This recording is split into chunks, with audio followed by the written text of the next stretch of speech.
Thank you for joining us for a learning and growing webinar promoting a growth mindset. Our presenter today is Dr. Joshua Howell of the College of Albemarle. My name is Victoria Kelly, and I'm a member of our customer support team here at Hawks Learning. We will have a live Q&A session after the presentation, so please feel free to enter any questions that you may have into the Q&A box at the bottom of the Zoom room screen. And on that note, I will hand it over to our presenter. Thank you so much. And good afternoon, everyone. My name is Dr. Josh Howell. Today, we are going to be talking about promoting a growth mindset. And I just want to go and ask you very, very quickly, throw it in the chat. Have you heard of a growth mindset before? Is this new for you? I just want to kind of gauge where you are with this topic prior to the presentation.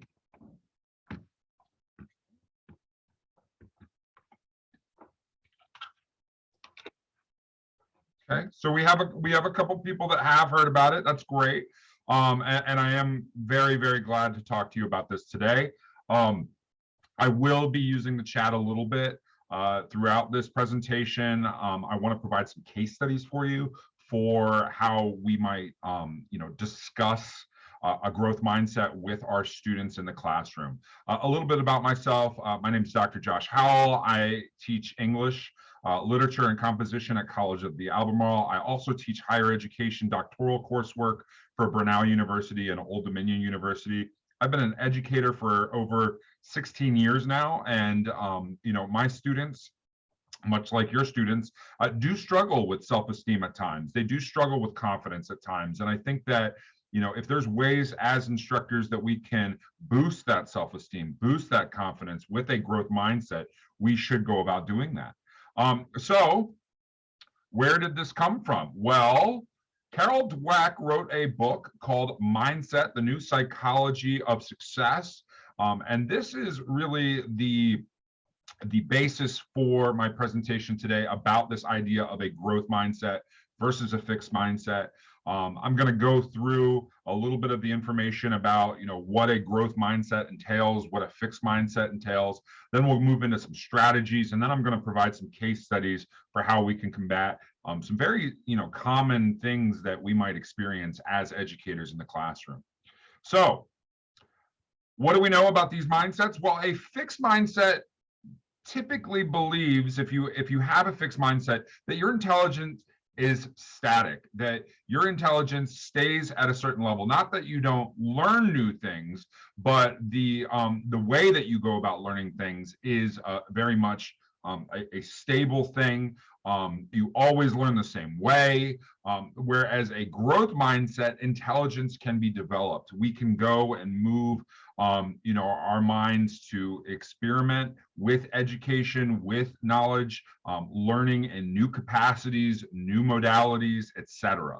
So with a growth mindset, we are a little bit more investigative. We are almost a little bit more exploratory in our search for, I think, what we're all looking here, truth. Whether that truth is in the classroom or outside of the classroom, how can we find that truth? A fixed mindset will typically, an individual with a fixed mindset is going to avoid challenges. And that typically becomes difficult for us as faculty members, whereas those that practice a growth mindset, they embrace challenges. They understand that the challenge is going to help them, with endurance and capability in the long run. With obstacles, a fixed mindset individual is going to give up easily. They're going to say, hey, this isn't for me. I don't think that I can do this. We get a lot of negative, self-esteem when we have a fixed mindset.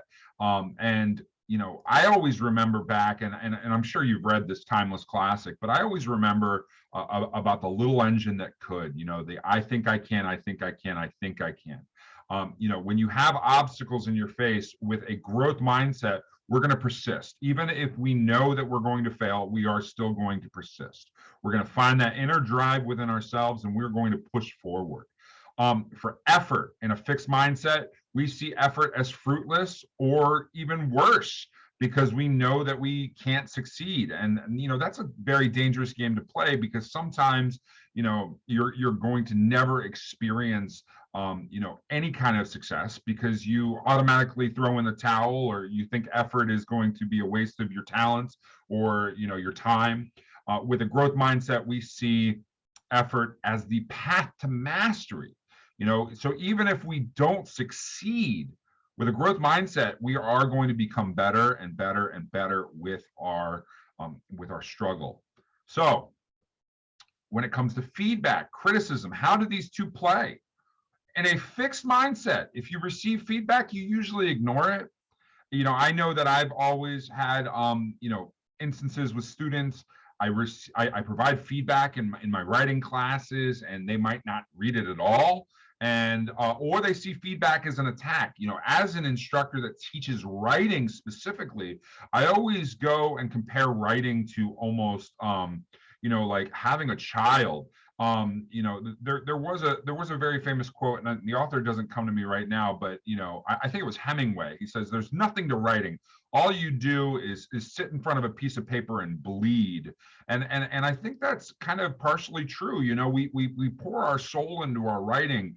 You know, and if we see any kind of criticism or feedback to that, you know, with a fixed mindset, we feel it's an attack on us as a person, and that's very much not the case when we faculty are trying to provide feedback.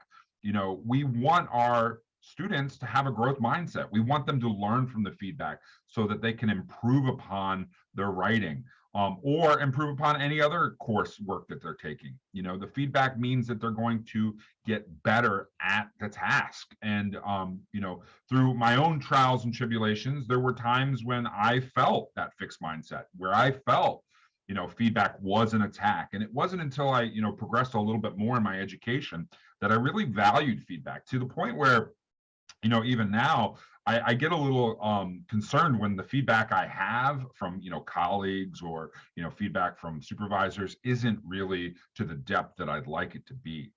For results, a fixed mindset, they're going to plateau early, and they're going to achieve less of their full potential as a result. They're going to think, okay, I've done the bare minimum. Why go farther than that? And they view the world as deterministic. They say to themselves, well, I'll never be good at math, or I'll never be good at English, or I'll never be good at science class or history. You know, they already have said to themselves, you know, this is not what I'm about as a scholar or a person. I have no need for it, and I'll never be that person that actually values that. That's very fixed mindset. Whereas a growth mindset reaches high levels of achievement. They view the power of free will over their own outcomes. You know, whether or not that subject is necessarily part of their curriculum, or maybe that subject is part of their, you know, their you know, career. You know, they're going to tackle it. They're going to grow from it. They're going to learn from it, because they can see value in the future of it. I want to show you a quick commercial for you. And I think that this commercial is a very powerful one, and I'm just going to play it. But this came from Nike a while ago, and it's Michael Jordan, and the commercial is called "Maybe It's My Fault." And I'm going to just go ahead and hit play. I think that I just want to double check that sound is on. Yes, share sound. I just want to make sure that is available before I click play. All right, and here we go.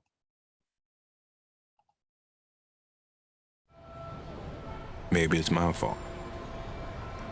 Maybe I led you to believe it was easy when it wasn't.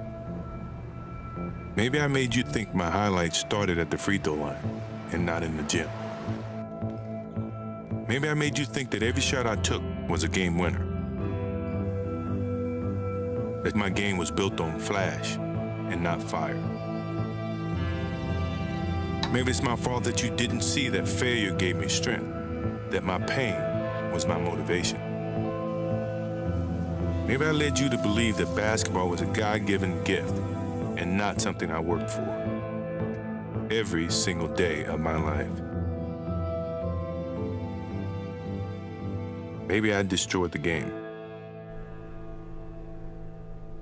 Or maybe you're just making excuses.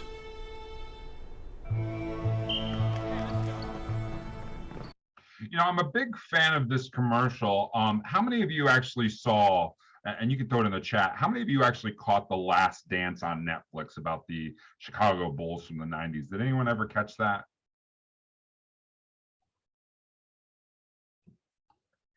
If you can throw it in the chat, if you saw it, yes or no. I did not. Yes, it was so good. No, I did not. No. If you have Netflix, I definitely encourage you, if you really want to, even if you're not a sports person, I think that watching that, The Last Dance Michael Jordan documentary, Jennifer Harris says the best thing I've ever seen. It really highlights how Jordan became this 6-time championship all-star, and the struggle he had, and how he pushed not only himself but his team. If you don't know much about Michael Jordan, he is kind of abrasive, not only to his team members, but to himself. He knows that he has to push himself forward, and that's very much a growth mindset. One of my favorite pastimes actually is cycling. And I think that, as someone that cycles, I can't go out there and say, oh, I'm only going to, I'm going to cut out halfway, or, I'm only going to do 10 miles, or I'm only going to do this amount. I set very, very high expectations for myself, high goals for myself, because I know that if I can reach those goals, then I'm going to feel better and I'm going to grow as a cyclist. And here I am, beginning of spring, summer of this year, and I've been a little bit lazy since last fall, because of the winter, and you eat a little bit more, and I did use my exercise bike at home, but last year, the year before that, I will go and I will start cycling pretty easy, casually, and I'll push myself, and then toward middle summer, toward the end of the summer, I'm pushing over 100 miles a week on the bike, and that means 20-mile, 25-mile rides, and it really, you have to pull that drive out from under you, and we as faculty, when we're looking to educate the future of our country, we need to let them know that, hey, you're going to have to really dig deep for this. This isn't something that is going to be just given to you or handed to you. You're going to have to grow, and you're going to have to push yourself to achieve results that you didn't even think were possible.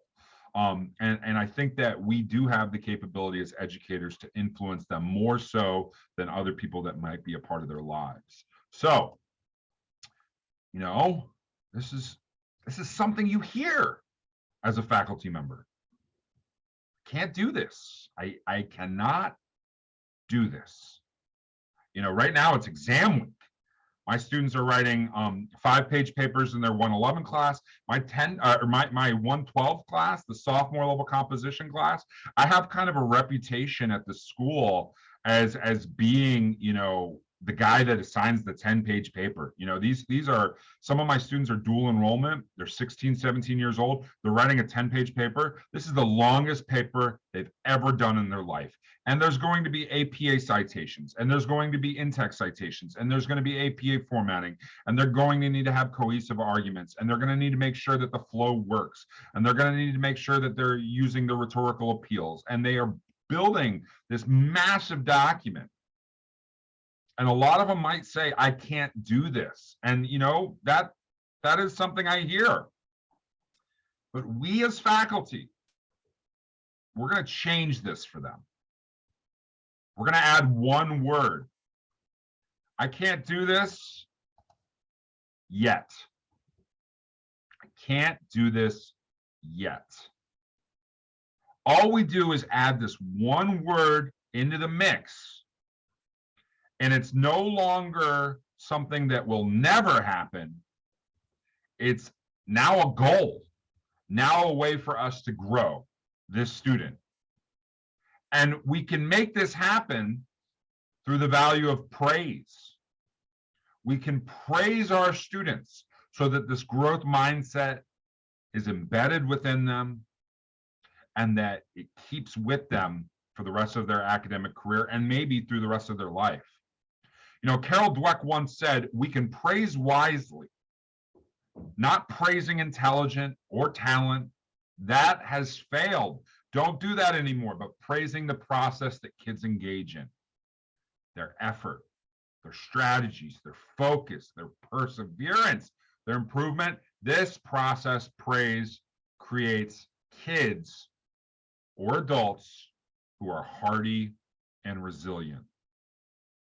We don't want to say to our student, oh, you're so smart, or you're so good at this. We're not praising their skill set. We're not praising their talent. We're praising their process, because process is more important in the classroom than the product. Now, I'm not going to go out there and just give A's. That's not, by all means, what I do. But I expect very high results in my classes, whether at the community college or the graduate level. I expect high results. And the only way I can make that happen, the only way I can assign a 10-page paper for a 16-year-old, or the only way I can get that doctoral student to finish their dissertation, the only way I can get those high results is through high support. I have to support them. I have to praise them wisely. I have to investigate their process. I have to think about efficiency of their process. How can I make things more streamlined? The best invention that this country ever created was the assembly line. And that's one of the tools I use in the classroom. I tell my students, don't go and just go to a Microsoft Word blank page and just start writing a paper. Let's get all your ingredients. Let's get all these things ready. Get your sources ready. Get your topics ready. And then we're going to go into the lab. We're going to go into the kitchen, and we're going to cook something up that's really, really amazing. Dweck was onto something with this growth mindset. They did a study, math grades before and after a growth mindset intervention. This was 2007. Blackwell, Krzyzewski, and Dweck Child Development saw growth in math GPA from a growth mindset. Praising performance after a failure versus intelligence, we see an improvement. Praise their effort, not their intelligence. So how do we do this? How do we encourage this growth mindset? What can we do? There's a couple things. First thing we can do is normalize struggle. We need to let our students know that struggle is as much a part of us as it is them. One of the very big stories that I tell my students is, my most recent struggle, and how I felt when it happened. And I'm going to share this struggle with you. And I think that this transparency is something that when you share with your students, they respect. But I talk about how, I have my doctorate. Yes, I do have those 3 letters. But, there was a time that I was still in that program. And, I was in my PhD program and I had finished my courses. And before you even start a dissertation, you have to do a comprehensive exam. And I tell my students about this comprehensive exam. And I told my students, I get assigned this comprehensive exam prompt Friday at 8 a.m. And it's due Monday at 8 a.m. So I basically have an entire weekend. And it's 30 pages minimum. 2 parts. The first part is a lit review. The second part is a method section. So 2 parts, 30 pages, 72 hours. Get to work. The prompt has something to do with something I studied in the higher education program. And I remember this comprehensive exam very vividly. I actually took the kitchen table and I had maybe 40 books on it, dog-eared, tagged, etc. I had 5 clipboards. I had my laptop. I had my snacks. I had my coffee maker right there. I kicked my wife out and said, hey, go hang out with your mom for the weekend, or go hang out with your friends, go do something, but let me have peace and quiet. And I remember starting this exam at 8 a.m. on Friday. And all day Friday was pretty much a research day. I'm sitting there going through databases. I'm going through the text that I have. I'm going through every single thing I have in front of me. And I find all the research I need. And on Saturday, I start to scaffold that. I take all of this information and I'm outlining and I'm outlining and I'm outlining and I'm making sure my citations are great, that everything's APA, that I have everything attributed to who it needs to go to. Sunday, I write. The morning, I write, and I can breeze through 30 pages if I have that solid outline, and I breeze through it. And I finish around 3 in the afternoon Sunday. I take a break. I grab lunch with a friend who's also doing this comprehensive exam. And then that evening, Sunday evening, I go and I revise and I proof. And I turn it in Monday, 8 a.m. And I remember that the worst part of the comprehensive exam was that you had to wait like a month before you get the results. And I got my results a month later. And I said, "Dear Mr. Howell, unfortunately, you were unsuccessful in your attempt of the comprehensive exam. However, you do have one more attempt. Should you be not successful in your second attempt of the comprehensive exam, we will be dismissing you from the program." Now, this was Mike Tyson punching me in the face here. This was the hardest hit of my life. I had never failed that big on something that I had worked so hard at. It's not like I just slacked off for the whole weekend and threw something together. No, I put in hours on this thing, only to be told I wasn't successful. And the worst part about it, I had to wait another semester before I could retake the comprehensive exam. So I retake the comprehensive exam the next semester. And before I do, I talked to my dissertation or my faculty advisor. I talked to people that had passed it. I talked to fellow faculty. I learned as much as I could about it. I did as much preliminary research as I could prior to the comprehensive exam weekend part 2. I actually called it academic hazing. I was like, this is ridiculous. But I remember going into it the second time, and even though I failed the first time, I was as pumped as the Chicago Bulls in the locker room in the 90s. I'm going to be successful. I'm going to knock this out of the park. This is a home run. Go win it. And the second time, I did. I passed it. And, yeah, it would have been awesome to pass that comprehensive exam the first time I took it. But I think that humility that, came from failing it the first time, the struggle that I experienced, that experience, that only made me stronger as an educator, as a researcher. It lets my students know when I tell that story that even I have had defeat happen. Because my students, they look up to me, and they probably look up to you too. Your students, they admire you. You're in front of this classroom. Let them know about your defeat. Normalize that struggle. Encourage engagement with challenges. This is something that I always tell students to do in the first or second week of class. They have a journal prompt, and I say, I want you to go do something you've never done before. If you've never had sushi, this is the weekend for it. If you've never ridden a roller coaster, this is the weekend for it. If you've never gone and watched this television show because it's too scary, or you've never talked to your friend in 3 years because of a disagreement, I want you to do something challenging. I want you to put yourself in harm's way so that you can set that fear aside. Because when that fear sets in for academic work, you need to follow that same growth mindset. We're going to embrace that word yet. It's almost like, we're a parrot on a pirate's shoulder. Anytime I hear a student say, I can't do this, it's like, yet. But Dr. Howell, I've never done it yet. I should really do this, but I don't know how yet.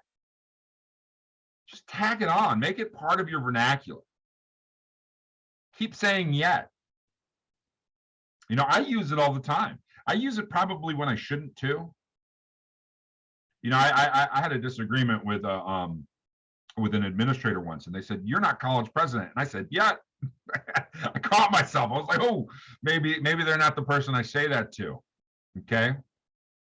Tout the value of hard tasks to the brain. Puzzles. Projects that really require you to break it into sections and compartmentalize and really work through it. This makes you stronger as a student, a scholar, an educator.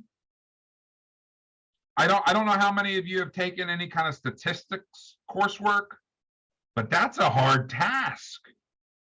But once you get through it and you feel, you can feel, this is kind of a nerdy thing to say, but you can kind of feel power from statistics once you kind of understand it. You let your students know that the harder the task, the better you're going to feel. When these students have these 10-page papers in my class, you should see the smiles when they turn them in. They're like, "Dr. Harrell, I knocked this out of the park. This is the best thing I've ever done. It was the hardest thing I ever done, but it's the best thing I've ever done. I feel proud about that." Demonstrate mistakes and celebrate corrections. Let your students know, hey, there always is room for improvement. We want to break them away from this idea of, one and done philosophy anyway. We want them to think of their education as something recursive, whether that's writing or test taking. We want them to improve and build and improve and build and improve and build. My work from freshman year of college is not my work today. I made a lot of mistakes and I've made a lot of corrections. And I celebrate those mistakes and corrections. And let your students know when they have mistakes that they have ability to grow. I think that the growth for the student is more important than the results. And whether you give them partial credit for a revision or let them take a retake or not, I think that, or let them take a retake for a grade or not, you should still let them revise, resubmit, make corrections, retake a test, even if they don't go and, get a grade boost from it. Recently, I went to a conference, and I don't know how many of you have heard about badges. I'm sure you've seen like micro credential badges on LinkedIn or elsewhere. Well, I was at this conference for higher education pedagogy out of Virginia Tech. Great conference if you're ever in Virginia. And they were talking about, they badgified a course, and they said, if you take this test and you get this score, you get a badge for it. And there were 12 badges in this class. And they had students that if they didn't get a high enough score on a test, they could retake the test. It would not affect their grade, but they would still earn the badge. And the people that were employing these badges in the classroom saw that 85% of students would retake the material to master it for a badge, even though the grade didn't matter. And I just thought that was remarkable. The idea of building and building and building onto their mastery of the subject. Set goals. I'm always thinking it's wise for students to have goals for the week, for the month, for the semester, and for their academic career. And sometimes I will call them off guard and I'll say, what's your goal this week? What are you trying to do? Maybe it's not related to class, maybe it's not. Maybe, I had a 16-year-old student recently. I want to pass my driver's test. That's all I want to do. That was his goal. But I'm glad he had that goal and I valued his goal. Develop cooperative exercises. We need to let our students know that this lone wolf philosophy is not the real world setting. You're going to work with teams. You need to be cooperative. One of the biggest, entertainment options these days is the escape room. People coming together, cooperating, trying to escape out of this room of puzzles and thought-provoking brain teasers. Get your students working together. Let them see each other's struggles. Let them identify each other's strengths. Provide the challenge. We need to make things as rigorous as possible. Now, if we're going to provide rigor, we do need to provide scaffolding. We can't just throw them in a hole and expect them to climb their way out without some kind of ladder or rope. But provide the challenge. The grittier, the better they're going to feel when they can actually get out of it. And stop praising intelligence. Just stop doing it. You're so smart, or you're so intelligent, or your IQ must be off the charts, or you're brilliant today. Don't do that. Don't do that. Not only is it something that they're not going to really remember later on, it also makes every other student in the class feel kind of devalued when you say that. So we want to stop doing that. Now, I'm going to give you some case studies today. And I want to hear what you have to say with these case studies. And I'm going to use the chat for these. It's a little interactive, but I'd love to hear what you think we should do for each of the 3 case studies. So here's the first one. Trinity is a first-generation college student from a low socioeconomic background. While attending nursing classes at her local community college, she works full-time at the hospital and lives with her mother, who constantly tells her school is not for her. Despite these criticisms, Trinity has been an A student all semester until the midterm. Not only does Trinity fail the midterm completely, she is now thinking about listening to her mother's advice and dropping out completely. What can we say to her to keep her on track? And I'm going to go ahead and open the chat up for 2 to 3 minutes. What do you think we should say to Trinity to get her back on track? She has this naysayer mother at home. We've had this happen. She's always had A's. She's never had defeat. Now she does. What do you say to Trinity as an educator? What can we do? Take a couple minutes for this. I'm going to have some water.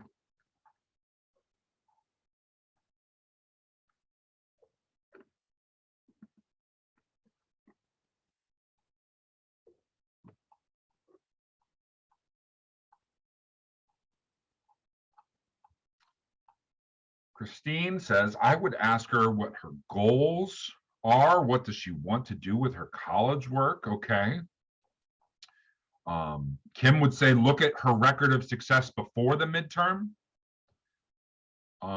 We could ask Trinity to share about her long-term professional goals. I like this idea of bringing back to the goals. She had these goals before.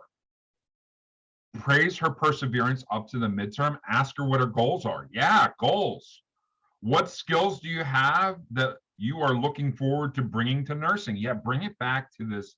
We're going to ask her, to kind of visualize her in that nurse role. What happened at the time of the midpoint or midterm? Point out prior successes. Yeah, there might have been something happening at that midterm that caused her to fail. Maybe her boyfriend or her girlfriend broke up with her. Maybe she was experiencing a home crisis. There could have been other things that kind of brought into this situation. Yeah, that's great, Olivia. I do think that the idea of, bringing it back to the goals, yeah, that's very, very strong. Reflect on the midterm to see which areas are of struggle. Ask her about those areas. She may need more support and share what resources she has available at the college. Yeah, I think connecting her with student support is a great idea. You know, she might not be the person to ask for help. And we do know, you know, based on our initial discussions with Trinity, she doesn't really have that support system at home. So, you know, linking her up with that support system at the college, very, very strong. Okay. All of these are great answers. And I want to thank you for your contributions, because now you have helped her develop a growth mindset. Trinity is back on track to finish her semester with a strong GPA. She's also thinking about taking more challenges with this mindset moving forward. You know, we reinvigorated her. We brought her back to her goals. She's not going to give up now. You know, and I think that she's going to be very, very happy. You know, especially when you high five her at graduation. Here's another one. Micah is an international student who struggles with the English language. He has been enrolled in English 111 and 011, and 011 is a developmental buffer, for 2 semesters in a row. So he's taken both 111 and 011 2 semesters in a row, unsuccessful. Last semester, he not only failed both classes, but he has also become extremely agitated with the material. You know, he's an international student, he's not doing well, and he's mad. When he does submit work, he submits only partial assignments, or he argues about the complexity of the assignments. He states that English is stupid, and then when he is done with college, he will move back home and never use it. Is he a lost soul? What can we do? What do you think? Throw it in the chat. He's angry. He doesn't think he's going to use it. Yeah, he's given up. Offer the Writing Center tutoring services if he is open to it. Yeah, that's a great idea. Very great idea, Mary Ellen.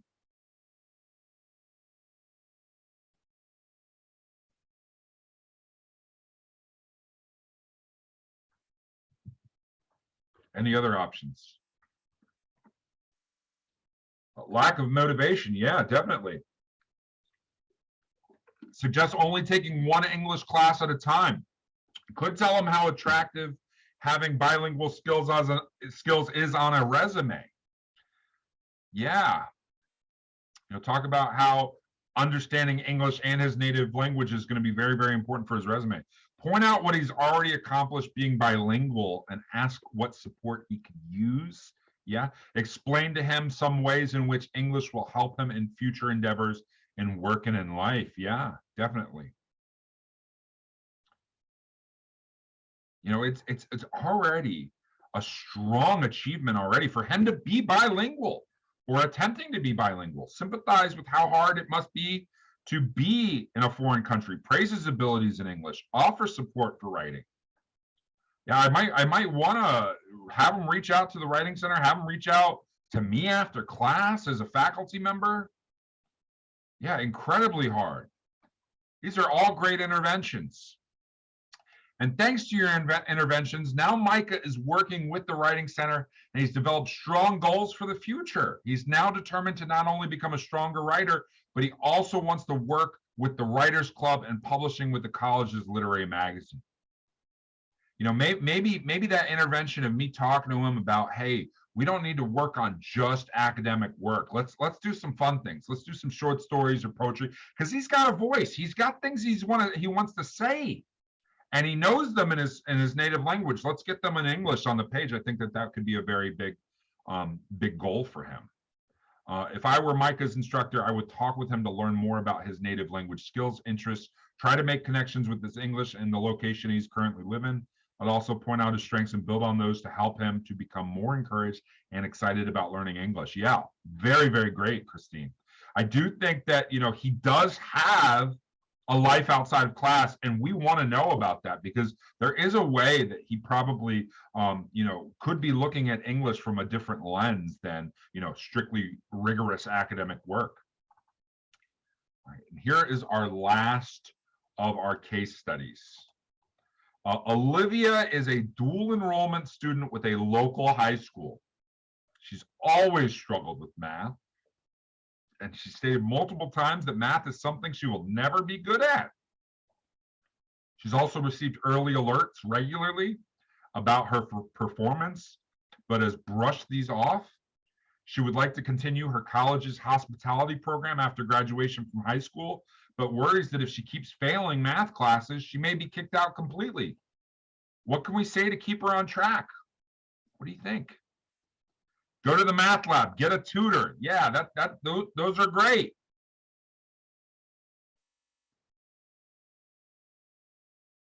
What else?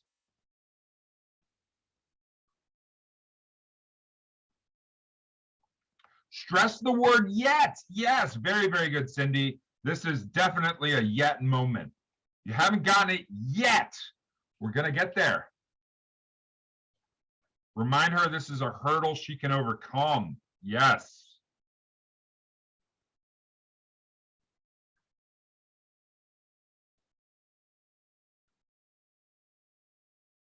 Anyone else? Find a math skill she has already mastered, point out her success and how she learned it. Encourage similar effort now.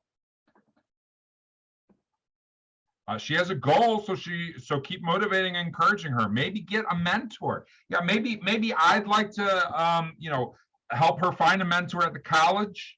It could even be a student mentor, someone that is strong in math that maybe she is strong in another subject and this person isn't. They could team up. That'd be very great. I want to point out also, we're getting flooded here. In addition to other suggestions, I would normalize her difficulty. She's carrying a heavy load as a dual enrolled student, and it is okay to struggle at times when things are difficult. Yes. Overcoming this hurdle will allow her to grow as an individual and continue on to her major specific courses.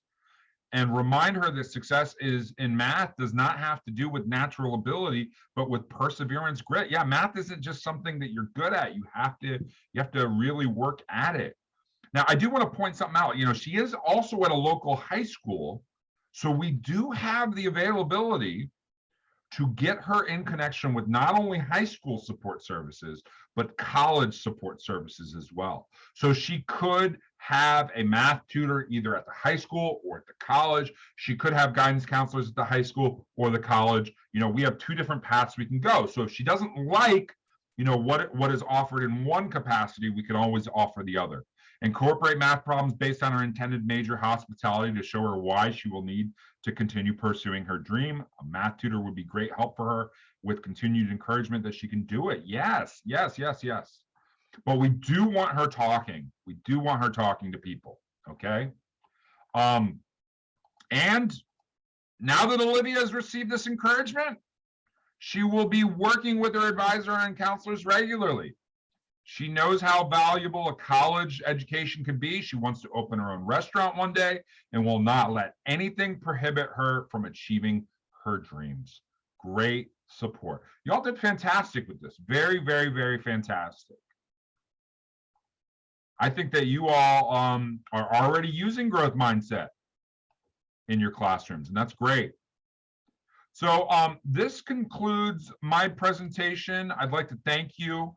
My email's there, joshhowell.jh@gmail.com. You can also catch me on linkedin.com/in/Dr. Josh Howell. But I do think that there is time for a Q&A. So I'm going to go ahead and end the presentation now. But if you'd like to ask a question in the chat, feel free to.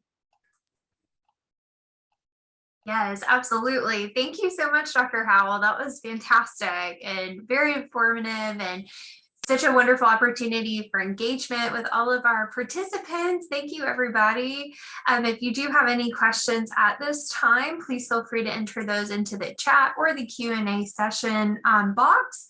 And in the meantime, if you or any of your fellow instructors are interested in presenting for our Learning and Growing webinar series, you can submit your proposals to our Learning and Growing website. And I'm going to go ahead and link that into our chat now.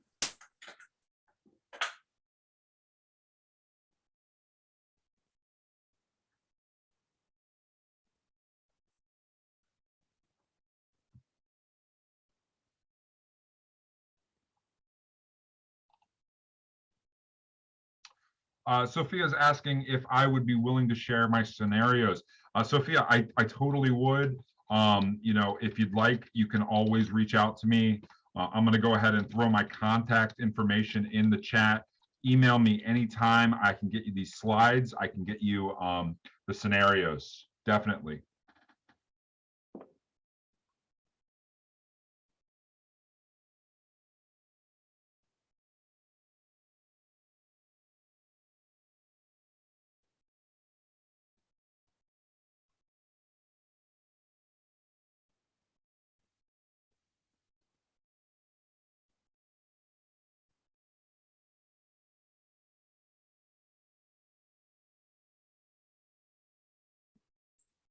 Any other questions? Dr. Howell, I have a question. So you Yes. mentioned that you have shared this presentation with other instructors before, and I just wanted to see if you had heard any feedback from instructors trying to incorporate the growth mindset in their classroom, and if they've been able to already see the impact that that's made in their students. Yes, I actually have seen fellow faculty, not just faculty, but also staff as well. I think that we have to keep in mind that staff are very important in our goals of retention and persistence in the college. So yes, I have seen success stories for faculty and staff on employing a growth mindset. I think that additional word "yet" is not only transformative for students, but also for us as individuals as well, because we have goals sometimes too, and we forget that we can get caught up in a fixed mindset very easily as well. So practicing that "yet" is a very, very strong way for us to adhere to a growth mindset. But yeah, I have heard some success stories. I have heard of a couple students that were on the verge of dropping out, or they were on the verge of going and attempting a different discipline or degree path, because they thought that what they were doing just was too difficult. And you have to remind them, why did you choose this to begin with? Why this? Why X? And they tell you. And sometimes when there's like a story attached to it, maybe it's related to a friend or a relative or something like that, they feel that they don't want to disappoint that person, whether whether they can achieve it or not is something that is brought into scope with this idea of appeasing or approval for that individual. So I think that keeping them on the path by talking about struggle, and I think that using analogies is very, very strong too. You know that you're doing a great job with exercise when you feel the pain. And using that kind of metaphor kind of helps them when it comes to their own academic capacity. Yes, great question. Thank you. Yeah, I really liked the word "yet." So such a small word, but very impactful.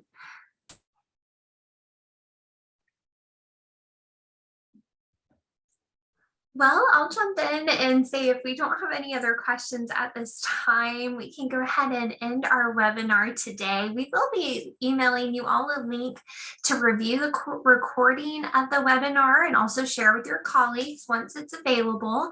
And thank you again, Dr. Howell, and I hope everybody has a wonderful rest of your day.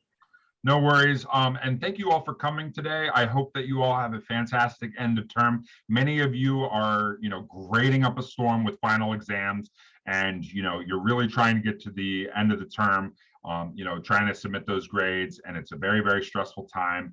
And, some of you might be feeling like you can't achieve all of it yet. You will achieve all of it. Okay. And I wish you the best with your semester. Thank you, Dr. Howell. Goodbye, everyone. Have a great afternoon.